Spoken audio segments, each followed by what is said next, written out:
Cavities के बारे में आज हम बात करने वाले हैं। डेंटल कैविटीज़ के अंदर हम बेसिकली दो चीज़ों को सबसे ज़्यादा मायने देते हैं। सबसे पहले तो आपके सिम्टम्स, पेशेंट क्या सिम्टम्स के साथ आया है कैविटीज़ में, उसके अलावा अगर आप हमें कहाँ तक वो लेयर आपकी कैविटी की इन्वॉल्व है, उसके बेसिस पे भी डिसाइड होता है कि हमें क्या ट्रीटमेंट करना चाहिए, जिसके लिए हम RVG एक्सरे भी ले सकते हैं या CBCT का भी कह सकते हैं। तो लेट्स स्टार्ट।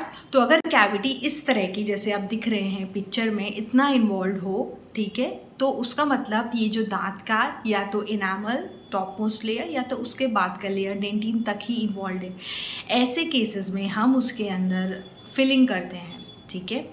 अब एक और केस देख लेते हैं। इसके अंदर देखो कि सिर्फ इनामल डेंटिन ही मुझे इन्वॉल्व लग रहा है, top layer and the second layer. उसके अलावा हमें इसके अंदर दिख रहा है कि दांत का साइड का स्ट्रक्चर नहीं है, ठीक है।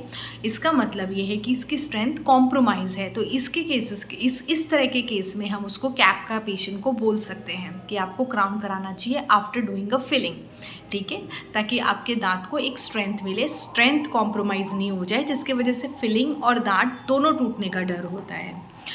अब तीसरा केस आ जाए जिसके अंदर पेशेंट कोई सिम्टम नहीं दे रहा है, लेकिन इस तरह की कैविटी है जिसके अंदर हमें फिलिंग दिख रही है कि वो आपकी नस को इन्वॉल्व कर रही है या आपकी नस के बहुत करीब है, ठीक है।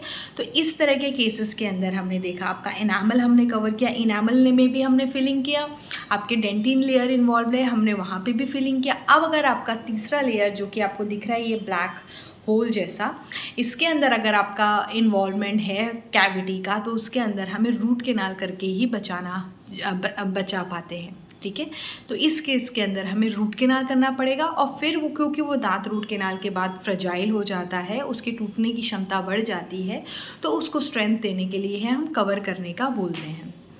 आई hope this information was insightful for you. और इस तरह के और वीडियोज़ देखने के लिए please watch my channel, please like share and subscribe and do watch doctor Saba Baloch, India की डेंटिस्ट।